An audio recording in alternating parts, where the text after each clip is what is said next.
Hello my dear students, मैं हूँ Meenakshi from VM academy classes Nashik. बच्चों, हम देख रहे थे चैप्टर नंबर 1 रोटेशनल डायनेमिक्स और आज का है उसका लेक्चर नंबर 19। चैप्टर बहुत ही बड़ा है, इसके और 2-3 लेक्चर्स हो सकते हैं। आज का हमारा लास्ट टॉपिक है, that is the rolling motion, लेकिन बोल नहीं सकते इस टॉपिक के 2-3 लेक्चर्स हो सकते हैं। इसको हम डिटेल में स्टडी करने वाले हैं। तो सब लोग नोटबुक लेके बैठेंगे, पेन लेके बैठेंगे, क्योंकि टॉपिक बहुत ही बड़ा है और बहुत ही ध्यान देना होगा, कंसंट्रेट करना होगा। उसके सिवाय आपको ये टॉपिक समझ में नहीं आएगा। तो सब लोग कंसंट्रेट करेंगे। तो देखो बच्चों, रोलिंग मोशन हम लोग स्टडी करने जा रहे हैं। उसके पहले मैं आपको एक एनिमेशन नहीं, एक एक्टिविटी दिखाती हूँ। देखो, ये रिंग यहाँ पे मैंने रखी है। ये रिंग को हम लोग यहाँ से यहाँ तक लेके जाने वाले हैं, लेकिन कुछ अलग तरीके से। देखो, डायरेक्टली मैं ऐसा नहीं ले रही। इस रिंग को अगर हम ऐसे लेके गए तो this is the translational motion. ये स्ट्रेट पाथ में जा रही है, मतलब ये कौन सी होगी? Translational motion. लेकिन ये रिंग को मैं वहां तक ऐसे लेके जाने वाली हूँ। यहाँ पे देखो क्या हो रहा है, मैं इसको ऐसे रोटेट करके यहाँ तक लेके जा रही हूँ। मतलब ये रिंग जो है ये ट्रांसलेशनल मोशन भी कर रही है, और जब मैं उसको ऐसे रोटेट करती हूँ तो वो रोटेशनल मोशन भी कर रही है। मतलब ये रिंग को लीनियर मोशन भी है और सर्कुलर मोशन भी है। रिंग है, अगर डिस्क होती तो हम रोटेशनल मोशन बोलते हैं, लेकिन ये रिंग है, मतलब इसके सभी particles along the circumference of the circle है। सभी particles along the circumference rotate हो रहे हैं। तो यहाँ पे ये रिंग रोटेशनल मोशन भी कर रही है और ट्रांसलेशनल मोशन भी कर रही है। तो जब दोनों मोशन साथ में कोई ऑब्जेक्ट करता है तो उस टाइप की मोशन को हम लोग बोलते हैं rolling motion. That means rolling motion is the combination of translational motion plus rotational motion, और we can say circular motion plus linear motion. ये दोनों का कॉम्बिनेशन जब आता है तो उस टाइप की मोशन को हम लोग बोलते हैं रोलिंग मोशन। जैसे कि ये रिंग कर रही है, this is translational motion and this is the rotational motion. Okay, तो इसको हम आज डिटेल में स्टडी करने वाले हैं। मतलब क्या स्टडी करने वाले हैं कि जब ये रिंग का पार्टिकल रोलिंग मोशन करता है तो उस वक्त उसकी वेलोसिटी क्या रहेगी, उस वक्त उसका एक्सेलरेशन क्या रहेगा, उसका डिस्प्लेसमेंट क्या रहेगा। कौन सा डिस्प्लेसमेंट हम लोग लेंगे, लीनियर वाला लेंगे कि सर्कुलर वाला? कौन सा वेलोसिटी लेंगे, एंगुलर वेलोसिटी लेंगे कि लीनियर वेलोसिटी लेंगे? कौन सा एक्सेलरेशन लेंगे? ये सभी चीजें हम लोग इसमें स्टडी करने वाले हैं। उसके साथ साथ काइनेटिक एनर्जी, और तो और ये रिंग को अगर हम इंक्लाइन प्लेन पे ऐसे रोटेट करने के लिए रख दे तो उस वक्त उसमें क्या चेंजेस रहेंगे, उसमें इसकी एनर्जी क्या रहेगी, उसका एक्सेलरेशन क्या रहेगा। ये सभी चीजें हम लोग यहाँ पे स्टडी करने वाले हैं। तो टॉपिक बहुत ही इंटरेस्टिंग है, लेकिन अगर ध्यान दिया, समझ में आया तो इंटरेस्टिंग है। तो सब लोग ध्यान दो और ठीक से समझो। मतलब देखो, ये रिंग मैंने यहाँ पे ड्रॉ की है। डायग्रामेटिकली हम लोग इसको दिखा सकते हैं। ये रिंग का ये सेंटर है। ये रिंग को 2 वेलोसिटीज है। एक तो ये रिंग ऐसी भी जा रही है, मतलब इसके पास लीनियर वेलोसिटी जो हम v से डिनोट करेंगे, जो इस डायरेक्शन में जा रही है। और दूसरी रिंग ऐसे रोटेट भी हो रही है, मतलब रिंग के पास एंगुलर वेलोसिटी है जिसको हम ओमेगा से डिनोट करते हैं। कंसीडर करते हैं इस रिंग की रेडियस हम r से कंसीडर करते हैं। r is the radius, omega is the angular velocity and v is the linear velocity. और अगर हम कोई यहाँ का पार्टिकल, सपोज मैंने यहाँ पे एक पार्टिकल कंसीडर किया, that particle is suppose to be p। तो ये पार्टिकल जब ये रिंग रोटेट होते होते यहाँ तक आएगी तो ये पार्टिकल भी यहाँ तक आएगा, बट ये पार्टिकल हमें अभी यहाँ पे नहीं मिलेगा। ये पार्टिकल यहाँ पे आने के बाद यहाँ फिर यहाँ कहीं तो भी वो रोटेट होके कुछ एंगल बना के उतना डिस्प्लेसमेंट उसने कवर किया होगा। एंगुलर डिस्प्लेसमेंट भी कवर किया होगा और ये डिस्प्लेसमेंट भी कवर किया। मतलब दोनों डिस्प्लेसमेंट इसने कवर किए, एक लीनियर डिस्प्लेसमेंट और दूसरा एंगुलर डिस्प्लेसमेंट। तो ये सभी चीजें हम लोग स्टडी करने वाले हैं। लेकिन देख लेते हैं पहले रोलिंग मोशन की डेफिनेशन क्या है। देखो बच्चों, डेफिनेशन बताने से पहले मैं आपको एक बात बता दूं। ये रिंग हमने कंसीडर की, तो यहाँ पे देखो ये सभी पार्टिकल, सपोज यहाँ पे मैंने एक पार्टिकल कंसीडर किया, यहाँ पे एक पार्टिकल कंसीडर किया, तो ये सभी पार्टिकल ऐसे रोटेट हो रहे हैं और उसका एंगुलर डिस्प्लेसमेंट चेंज हो रहा है। लेकिन एक पार्टिकल जो है वो सिर्फ ट्रांसलेशनल मोशन कर रहा है। वो पार्टिकल कौन सा है? मतलब वो पार्टिकल सिर्फ हमें ऐसे जाते हुए दिखाई दे रहा है, वो ऐसे रोटेट नहीं हो रहा है। जरा सोचो वो पार्टिकल कहाँ पे होगा? वो पार्टिकल है इस रिंग का सेंटर। तो देखो ये सेंटर का जो पॉइंट है ये ऐसे रोटेट नहीं हो रहा है, एक्चुअली इस सेंटर के अराउंड सभी पार्टिकल्स रोटेट हो रहे हैं, बट ये सेंटर वही का वही है। ये बस कहाँ से कहाँ जाते हुए आपको दिखाई दे रहा है। आप अगर यहाँ पे खड़े हो और उसको यहाँ से ऑब्जर्व कर रहे हैं तो आपको ये पार्टिकल बस ऐसे जाते हुए दिखाई देगा। बाकी सभी पार्टिकल आपको ऐसे भी रोटेट हुए दिखाई देंगे और ऐसे जाते हुए भी दिखाई देंगे। मतलब बाकी पार्टिकल्स को लीनियर वेलोसिटी भी है, एंगुलर वेलोसिटी भी है, बट यहाँ का जो पार्टिकल है उसको सिर्फ ट्रांसलेशनल मोशन है, उसको सिर्फ ट्रांसलेशनल वेलोसिटी, लीनियर वेलोसिटी है। इसीलिए यहाँ पे वी सेंटर ऑफ मास भी कहा जाता है, लीनियर वेलोसिटी को वी सेंटर ऑफ मास भी कहा जाता है। तो इसी के आधार पर इसकी डेफिनेशन देखो क्या बनती है। Rolling motion of a body is a combination of its translational motion of a centre of mass. इसकी ट्रांसलेशनल मोशन, क्योंकि ये सिर्फ ट्रांसलेशनल मोशन कर रहा है, center of mass and rotational motion about an axis passing through center of mass। तो ये इसकी डेफिनेशन है रोलिंग मोशन की। तो यहाँ पे दोनों मोशन आ गई, देखो एक ट्रांसलेशनल मोशन भी आ गई और दूसरी रोटेशनल मोशन भी आ गई। तो ये दोनों मोशन का कॉम्बिनेशन होता है रोलिंग मोशन। तो रोलिंग मोशन को हम लोग ऐसे भी बोल सकते हैं, it is the translational motion plus rotational motion. तो इसको ऐसे भी बोला जाता है, जिसमें ट्रांसलेशनल मोशन भी होता है, रोटेशनल मोशन भी होता है, called as rolling motion. Now see the rolling motion is having also the types. One is simply rolling motion and second is pure rolling motion. अब इन दोनों में डिफरेंस क्या है देखो। रोलिंग मोशन मतलब उसमें स्लिपिंग भी आ सकता है, स्लिपिंग नहीं भी आ सकता है, और प्योर रोलिंग में हमें स्लिपिंग नहीं चाहिए। मतलब देखो अगर ये बॉडी है, इसको मैंने ऐसे रोटेट किया, मतलब यहाँ से फोर्स लगा के छोड़ दिया। फोर्स लगाने के बाद ऐसा होगा कि ये बॉडी ऐसे कुछ देर के लिए स्लिप करेगी और फिर रोटेट करना स्टार्ट करेगी।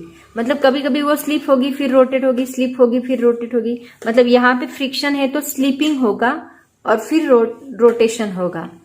तो जहां पे स्लिपिंग होगा उसको हम प्योर रोलिंग नहीं बोलेंगे। प्योर रोलिंग हम किसको बोलेंगे? विदाउट स्लीपिंग, मतलब बॉडी बिना स्लीप किए रोटेट भी हो रही है और ट्रांसलेट भी हो रही है। तो विदाउट स्लीपिंग जो मोशन होगी उसको हम बोलेंगे pure rolling motion. Without sleeping जो मोशन होगी उसको हम बोलेंगे प्योर रोलिंग मोशन। मतलब इसको डिटेल में मैं वेलोसिटी और एक्सेलरेशन एक्सप्लेन करने के बाद बताऊंगी डिटेल में एग्जैक्टली होता क्या है, तब मैं आपको बताऊंगी। अभी फिलहाल आप बस इतना याद रखो कि जो body without sleeping rolling motion करती है उसको हम बोलते हैं प्योर रोलिंग मोशन। देखो बच्चों, अभी हम स्टार्ट करें काइनेटिक एनर्जी ऑफ रोलिंग। तो यहाँ पे काइनेटिक एनर्जी ऑफ रोलिंग के लिए हम एक ऑब्जेक्ट कंसिडर करेंगे। This object moving in this direction with translational velocity v and rotating in this direction with angular velocity omega। तो जब ये ऑब्जेक्ट ऐसे मूव कर रहा है तो उसके पास अगर दो मोशन से, इसका मतलब दो एनर्जीज भी होंगी। तो हम बोल सकते हैं total energy of the object और body is equal to translational total kinetic energy. यहाँ पे हमें लेनी पड़ेगी total kinetic energy of a body is equal to kinetic energy of translational motion plus kinetic energy of rotational motion। ऐसे हम लोग इसको निकालेंगे। total kinetic energy of a body is equal to kinetic energy of translational motion की kinetic energy plus rotational motion की kinetic energy। तो दोनों का फॉर्मूला हमें पता है। As we know that kinetic energy of translational motion में हम लोग क्या लेते हैं? Half mv², right. और रोटेशनल मोशन में m किसको रिप्लेस करेगा? हाफ तो एज इट इज रहेगा, m रिप्लेस करेगा मोमेंट ऑफ इनर्शिया को, और लीनियर वेलोसिटी रिप्लेस करेगी एंगुलर वेलोसिटी को। तो इसका फॉर्मूला बनेगा half mv² plus half i ओमेगा²। तो हमें पता है I इज इक्वल टू होता है mk²। k क्या है यहाँ पे? Radius of gyration. तो mk² हम लोग यहाँ पे पुट करेंगे और हमें पता है ओमेगा का फॉर्मूला क्या होता है? v/r, because relation of v is equal to r omega. तो यहाँ पे ओमेगा इज इक्वल टू क्या आएगा? v/r। तो ये दोनों वैल्यूज हम लोग इसमें पुट कर देंगे तो हमें क्या आंसर मिलेगा देखो।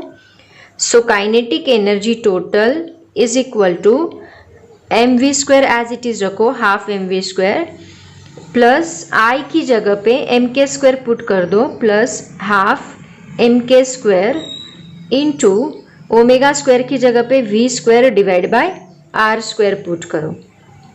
तो यहाँ पे देखो हाफ दोनों में है, m दोनों में है और v स्क्वायर भी दोनों में है, कॉमन निकाल लो। तो हमें क्या मिलेगा, half m v square common निकाला तो ब्रैकेट में ये पूरी टर्म कॉमन निकल रही है तो यहाँ पे 1 आएगा, प्लस इसमें से बस k स्क्वायर बचा है और r स्क्वायर बचा है। तो ये दोनों को लिखा हमने ब्रैकेट में। ये हमें मिली kinetic energy of rolling motion. ये हमें क्या मिली, kinetic energy of a rolling motion of that particle, half M V square 1 plus K square divide by R square. अभी देखो यहाँ पे जो k है that is the radius of gyration. अगर बॉडी चेंज हुई, यहाँ पे हमने रिंग ली थी तो रिंग का रेडियस ऑफ जायरेशन अलग रहेगा, ऐसे ही radius of gyration of disc का अलग रहेगा, सिलेंडर का अलग रहेगा। तो जैसे उनका रेडियस ऑफ जायरेशन चेंज होगा, रेडियस चेंज होगी, तो उसकी वजह से ये काइनेटिक एनर्जी चेंज होगी। मतलब काइनेटिक एनर्जी कौन से फैक्टर्स पे डिपेंड कर रही है, देखो इट डिपेंड्स ऑन, फॉर्मूला देख के आप लोग बता सकते हैं, on which factors kinetic energies depend. सबसे पहला फैक्टर तो है मास, उस बॉडी के मास के ऊपर डिपेंड करेगा। दूसरा फैक्टर उस बॉडी की लीनियर वेलोसिटी, यहाँ पे एम वी स्क्वायर है, मतलब उस बॉडी की लीनियर वेलोसिटी पे डिपेंड करेगा। तीसरा फैक्टर उस बॉडी के रेडियस ऑफ जायरेशन पे डिपेंड करेगा। और चौथा फैक्टर वो जो बॉडी है उसकी जो रेडियस है उसकी रेडियस के ऊपर डिपेंड करेगा। तो ये 4 फैक्टर्स है जिनके ऊपर kinetic energy of rolling depend करती है। तो इसे कहते हैं काइनेटिक एनर्जी ऑफ रोलिंग। ऐसे आप लोग फाइंड आउट करोगे। ये दोनों फॉर्मूलेस का यूज़ करके, ये फॉर्मूले का यूज़ करके आप लोग उसको निकाल सकते हैं। बहुत ही इजी है डेरिवेशन। और इसमें आपको एक बात याद रखनी है कि किसी भी बॉडी को अगर रोलिंग मोशन करनी है, प्योरली रोलिंग मोशन करना है, तो वहाँ पे स्टैटिक फ्रिक्शन होना बहुत ज़रूरी है। अगर बहुत ही स्मूथ सरफेस है तो बॉडी ट्रांसलेशनल मोशन करेगी, रोलिंग मोशन नहीं कर सकती। और अगर थोड़ा बहुत फ्रिक्शन वहाँ पे प्रेजेंट है तो बॉडी रोटेट करेगी, बट रोटेशन के साथ साथ स्लाइड भी करेगी। और फ्रिक्शन अगर ज़्यादा है तो वहाँ पे सिर्फ और सिर्फ प्योर रोलिंग मोशन होगा। प्योर रोलिंग मोशन मतलब क्या, ऑलरेडी मैंने एक्सप्लेन किया है। बच्चों, हमारा नेक्स्ट टॉपिक है स्पीड और वेलोसिटी ऑफ रोलिंग मोशन। अभी हमने इसके पहले kinetic energy of rolling motion क्या होता है वो देखा। अब देखते हैं स्पीड और वेलोसिटी ऑफ रोलिंग मोशन क्या होगा। तो देखो बच्चों, निकालते हैं स्पीड और वेलोसिटी ऑफ रोलिंग बॉडी। तो यहाँ पे हमने कंसिडर किया एक इंक्लाइन प्लेन का स्पीड और वेलोसिटी निकालना है। तो यहाँ पे मैंने कंसिडर किया एक इंक्लाइन प्लेन। तो देखो, सबसे पहले मैं आपको बता दूं, अगर ये इंक्लाइन प्लेन स्मूथ है तो यहाँ पे अगर ये बॉडी में रखती हूँ इंक्लाइन प्लेन पे, और अगर ये स्मूथ है मतलब इसका मतलब क्या है कि इसके ऊपर फ्रिक्शन फोर्स नहीं लगेगा। अगर इसके ऊपर फ्रिक्शन फोर्स, इस डायरेक्शन में लगने वाला फ्रिक्शन फोर्स ही नहीं है तो बॉडी का रोटेशन पॉसिबल नहीं है, मतलब बॉडी रोलिंग नहीं हो सकती अगर फ्रिक्शन फोर्स नहीं है। प्रीवियस लेक्चर में मैंने बताया है कि अगर बॉडी को रोलिंग करना है तो वहाँ पे फ्रिक्शन फोर्स होना बहुत ज़रूरी है, नहीं तो बॉडी स्लिप करेगी। तो यहाँ पे अगर ये प्लेन बहुत ही स्मूथ है, बिल्कुल भी फ्रिक्शन नहीं है, तो ये जो बॉडी है ये स्लिप करेगी, मतलब ट्रांसलेशनल मोशन ही करेगी। तो रोटेशनल मोशन कब करेगी बॉडी, जब ये प्लेन यहाँ पे इंक्लाइंड रहेगा। ये प्लेन इंक्लाइंड है लेकिन उसके साथ साथ फ्रिक्शन भी है, तब ये बॉडी रोलिंग करेगी। तो यहाँ पे फ्रिक्शन फोर्स होना बहुत ज़रूरी है। तो कंसीडर करते हैं यहाँ पे एक बॉडी हमने रखी है जिसकी initial velocity u is equal to 0 है, और ये बॉडी के ऊपर इस डायरेक्शन में mgh लग रहा है और इस डायरेक्शन में, अपोजिट डायरेक्शन में फ्रिक्शनल फोर्स लग रहा है। अपोजिट डायरेक्शन में, इस डायरेक्शन में mgh और इस डायरेक्शन में फ्रिक्शन फोर्स। तो यहाँ पे ये बॉडी इसकी वजह से लीनियर वेलोसिटी के साथ ट्रांसलेट करेगी, और फ्रिक्शन फोर्स क्या करेगा, इस डायरेक्शन में लगाने के बाद वो बॉडी को रोल करेगा, मतलब रोटेट करेगा with the angular velocity omega. तो ये बॉडी रोटेट करेगी with the angular velocity omega और ट्रांसलेटरी मोशन में लीनियर वेलोसिटी के साथ ट्रांसलेट करेगी। मतलब बॉडी में ट्रांसलेशनल मोशन भी है और रोटेशनल मोशन भी है, तो बॉडी क्या कर रही है, रोलिंग मोशन परफॉर्म कर रही है। तो ये बॉडी रोल होते होते यहाँ तक आई, ऐसे हम लोग कंसिडर करते हैं। तो ये टॉप व्यू है रोलिंग बॉडी का, ये बॉटम व्यू। तो यहाँ से ये जो डिस्प्लेसमेंट है ये हम लोग एस कंसिडर करते हैं। टॉप टू बॉटम का जो डिस्प्लेसमेंट है वो हम लोग एस कंसिडर करते हैं। और ये कितनी हाइट पे रखा है, suppose that height is H, और ये जो इंक्लाइन एंगल है ये एंगल हम लोग थीटा कंसीडर करते हैं। अभी तक हम लोग सिर्फ हॉरिजॉन्टल सरफेस से पास होने वाली बॉडीज के बारे में स्टडी कर रहे थे, अभी इंक्लाइन प्लेन से पास होने वाली बॉडीज के बारे में स्टडी करने वाले हैं। ठीक है, तो ये एंगल है theta, angle of inclination. H जितनी हाइट से हमने बॉडी को रोल किया है तो उसका हमें क्या निकालना है, स्पीड और वेलोसिटी निकालनी है ऑन द इंक्लाइन प्लेन पे। ठीक है, तो अभी देखो यहाँ पे एक बात मैं आपको बता दूं, अगर ये बॉडी के ऊपर कौन से भी फोर्सेस एक्ट नहीं हो रहे, एक्सटर्नल फोर्सेस, इसका मतलब ये बॉडी की जो एनर्जी है वो टोटल एनर्जी कंजर्व हो रही है। और बॉडी की टोटल एनर्जी कंजर्व होती है क्योंकि अगर देखो यहाँ पे हम प्योर रोलिंग बॉडी का कंसिडर करें, प्योर रोलिंग बॉडी के बारे में मैंने आपको बताया था कि प्योर रोलिंग बॉडी का जो पॉइंट ऑफ कांटेक्ट है, पॉइंट ऑफ कांटेक्ट क्या होता है, it is on rest position. Rest position का मतलब क्या कि उसका डिस्प्लेसमेंट क्या है, जीरो है, it is on rest position. So displacement is equal to zero. अगर डिस्प्लेसमेंट जीरो है इसका मतलब work done is equal to क्या है, फोर्स इंटू डिस्प्लेसमेंट, तो ये क्या रहेगा, जीरो। अगर वर्क डन जीरो है इसका मतलब initial work done, total work done हम लोग क्या लेंगे, ये टोटल वर्क डन हो गया। टोटल वर्क डन अगर जीरो है तो initial work done minus final work done is equal to हमें क्या मिलेगा, जीरो मिलेगा। इसका मतलब हम बोल सकते हैं कि initial work done is equal to क्या है, फाइनल वर्क डन। मतलब ये बॉडी का यहाँ का वर्क डन और यहाँ का वर्क डन, इनिशियल और फाइनल, ये दोनों क्या आ रहे हैं, इक्वल आ रहे हैं। अगर ये दोनों इक्वल आ रहे हैं इसका मतलब हम क्या बोलेंगे कि ये work done is nothing but the energy. ये दोनों अगर इक्वल आ रहे हैं इसका मतलब हम लोग बोलेंगे यहाँ पे जो एनर्जी है वो क्या हो रही है, कंजर्व हो रही है, ऐसे हम लोग बोलेंगे। ठीक है, तो इसका मतलब हम क्या बोलेंगे, एनर्जी इज कंजर्व्ड। इसका मतलब total energy at the top is equal to क्या मिलेगी हमें, total energy at the bottom. Bottom की एनर्जी और टॉप की एनर्जी, ये दोनों एनर्जीज हमें क्या मिलेगी, इक्वल मिलेगी। So total energy at the top is equal to total energy at the bottom. Total energy में कौन सी एनर्जी आएगी, एक काइनेटिक एनर्जी आएगी प्लस एक पोटेंशियल एनर्जी आएगी।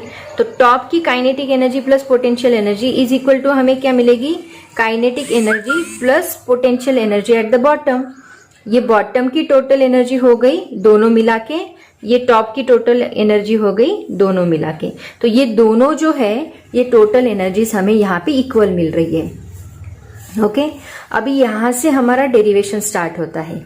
अभी देखो यहाँ पे एक बात आपको याद रखनी है कि यहाँ पे एनर्जी कंजर्व हो रही है, ये बहुत ज्यादा इंपॉर्टेंट है। जेई में भी इसके ऊपर एक क्वेश्चन पूछा गया है, वो क्वेश्चन मैं लेने ही वाली हूँ, बट आपको यहाँ पे याद रखना है जो रोलिंग बॉडी है उसकी टोटल एनर्जी कंजर्व हो रही है, बिल्कुल भी एनर्जी डिसिपेट नहीं हो रही है, एनर्जी वेस्ट नहीं हो रही है, ऐसा उसका मीनिंग है। That means energy is conserved, क्योंकि यहाँ पे हम लोग प्योर रोलिंग ले रहे हैं और प्योर रोलिंग में जो पॉइंट ऑफ कांटेक्ट होता है वो होता है जीरो।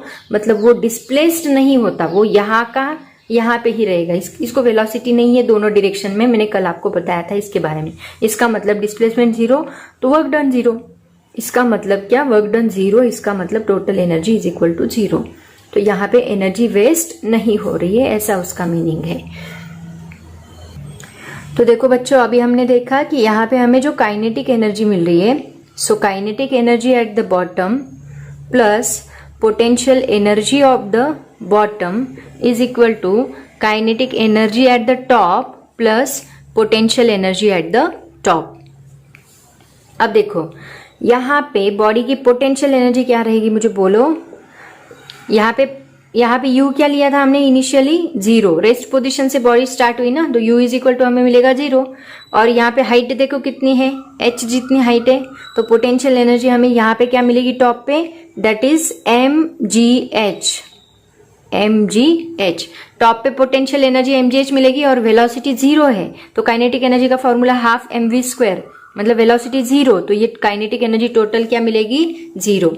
तो टॉप पे हमें ये एनर्जी मिल रही है और बॉटम में बॉटम में हमें काइनेटिक एनर्जी मिलेगी हाफ mv², क्योंकि बॉडी को अभी वेलोसिटी है, और यहाँ पे हाइट 0 हो गई, बॉडी नीचे आ गई, मतलब हाइट कुछ भी नहीं है, मतलब यहाँ पे पोटेंशियल एनर्जी हमें क्या मिलेगी, 0 मिलेगी। ओके, तो यहाँ पे kinetic energy at the bottom हम लोग लेते हैं, लेकिन यहाँ पे दोनों काइनेटिक एनर्जी आपको कंसीडर करनी है, kinetic energy translational plus kinetic energy rotational, क्योंकि बॉडी ट्रांसलेट भी कर रही है, रोटेट भी कर रही है। तो हम लोग लेंगे kinetic energy translational plus kinetic energy rotational, और ये potential energy at the bottom तो 0 है, मतलब ये निकल जाएगा, और यहाँ kinetic energy at the top 0 है, मतलब यहाँ पे फिर बस रहेगी पोटेंशियल एनर्जी। तो देखो काइनेटिक एनर्जी ट्रांसलेशनल क्या होती है, that is half mv² plus kinetic energy rotational होती है half I⍵², that is equal to potential energy कितनी है टॉप पे, दैट इज mgh।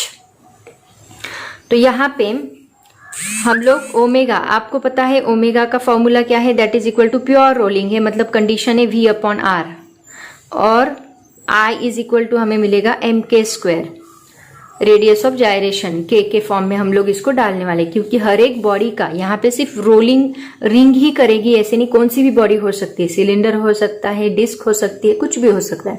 तो वहाँ पे हर एक बॉडी का जो के है उसके हिसाब से वो बॉडी की वेलोसिटी भी चेंज होगी। तो इसलिए हम लोग I इज इक्वल टू क्या डालने वाले हैं, mk² डालने वाले हैं। तो ये दोनों फॉर्मूले इसमें पुट किए तो हमें मिलेगा half mv² plus half mk² into ω², मतलब v² divide by r² is equal to mgh। तो ये दोनों मैंने पुट कर दिया है। अब यहाँ पे देखो दोनों में कॉमन निकल सकता है m, v² एंड हाफ, ये दोनों में से कॉमन निकल सकता है। तो मैंने कॉमन निकाला हाफ mv², तो हमारा सब्जेक्ट है v निकालना है हमें। तो यहाँ पे ये बाहर निकल गया, मतलब 1 बचेगा, और यहाँ पे रहेगा k² divide by r² is equal to mgh as it is. तो हमें v² रखना है, बाकी सभी टर्म्स को उधर शिफ्ट करना है। तो हमें क्या मिलेगा, v² इज इक्वल टू, ये यहाँ पे मल्टीप्लाई है तो इस साइड आके ये डिवाइड होगा, mgh divide by 1 plus k² upon r²। तो ये हमने डिवाइड किया। उसके बाद ये जो है m/2, तो ये यहाँ पे आके 2 ऊपर जाएगा और m नीचे आएगा। तो देखो यहाँ पे m दोनों कैंसिल हो रहे, तो हमें v² का फॉर्मूला मिल रहा है, इधर लिखती हूँ, v² का फॉर्मूला मिल रहा है, v² is equal to 2gh divide by 1 plus k² upon r²। तो ये v² है, अगर मैं स्क्वायर निकाल लूँ तो हमें स्क्वायर रूट लेना पड़ेगा, that is equal to 2gh divide by 1 plus k² upon r²। तो ये हमें मिला स्पीड। तो देखो स्पीड कौन सी चीजों के ऊपर डिपेंड कर रहा है, के मतलब रेडियस ऑफ जायरेशन, आर मतलब रेडियस, सॉरी के मतलब, हाँ बराबर है, K is equal to radius of gyration, R मतलब रेडियस ऑफ दैट बॉडी, और एच मतलब कितनी हाइट से उसको हमने रोल किया है, जी तो ग्रेविटेशनल कांस्टेंट है, एक्सेलरेशन ये कांस्टेंट रहेगा। तो के ऊपर डिपेंड करेगी वो बॉडी की वेलोसिटी, आर और के ऊपर डिपेंड करेगी वो बॉडी की वेलोसिटी। अगर ये जो रेशो है ये आपको ज्यादा मिल रहा है, ये अगर ज्यादा मिला तो ये पूरा क्वांटिटी आपको ज्यादा मिलेगी, और डिवाइड बाय अगर ज्यादा वैल्यू है तो ये पूरा रेशो कम हो जाएगा। मतलब देखो अगर के ज्यादा, रेडियस ऑफ जायरेशन ज्यादा, इसका मतलब वेलोसिटी ऑफ द बॉडी कम। तो यहाँ पे radius of gyration increases, velocity of the body decreases, and radius of gyration decreases, velocity of the body increases. तो इसके ऊपर, इस क्वांटिटी के ऊपर डिपेंड करता है रेडियस ऑफ जायरेशन। तो लास्ट में मैंने नोट लिख के दिए हैं ये सभी कि रेडियस ऑफ जायरेशन के ऊपर कैसे डिपेंड करता है। कॉम्पिटिटिव एग्जाम्स में इसके ऊपर भी बहुत ज्यादा क्वेश्चंस पूछे जाते हैं, तो इसके मैंने सभी क्वेश्चंस कवर किए, कैसे क्वेश्चंस पूछे गए हैं वो सभी मैंने बताया है नोट में। अभी देखो इसी से रिलेटेड कुछ नोट मैं आपको दे रही हूँ। फॉर्मूला क्या है अपना, v is equal to √2gh। तो सबसे पहला नोट आप क्या लिखोगे, देखो अगर हमने अलग अलग शेप की बॉडीज ली, मतलब एक रिंग ली, एक डिस्क ली, एक सिलेंडर लिया, एक ब्लॉक लिया, ऐसे अलग अलग शेप्स की हमने बॉडी ली और ये सभी बॉडीज को हमने इंक्लाइन प्लेन पे एट अ टाइम रोल किया। ये सभी बॉडीज को हमने ये इंक्लाइन प्लेन से ये सभी बॉडीज को एट अ टाइम रोल किया। तो सबसे पहले कौन सी बॉडी रीच होगी वो हमें निकालना है। तो ये कैसे निकालोगे, देखो ये अलग अलग शेप की अगर बॉडीज आप इंक्लाइन प्लेन पे रोल करते हो तो सभी का हमें मोमेंट ऑफ इनर्शिया का फॉर्मूला पता है, सभी का मोमेंट ऑफ इनर्शिया पता है सभी बॉडीज का। तो जिस बॉडी का k²/r² मिनिमम रहेगा, जिस बॉडी का k²/r² मिनिमम रहेगा, उस बॉडी के लिए, जिस बॉडी का k²/r² मिनिमम रहेगा, उस बॉडी का ये जो रेशो है ये मिनिमम रहेगा। ये रेशो अगर कम है इसका मतलब इसकी वेलोसिटी ज्यादा रहेगी, क्योंकि डिवाइड बाय जितना कम होता है उतना वेलोसिटी ज्यादा होगा। तो ये रेशो कम है मतलब वेलोसिटी ज्यादा, तो जितनी ज्यादा वेलोसिटी उतना स्पीड ज्यादा, उतना स्पीड ज्यादा उतने पहले वो बॉडी बॉटम पे रीच करेगी। तो यहाँ पे अगर k²/r² मिनिमम है इसका मतलब वो body, that body reach the bottom first, वो बॉडी बॉटम को सबसे पहले रीच करेगी, रीच द बॉटम फर्स्ट, जिसका k²/r² मिनिमम है वो बॉडी।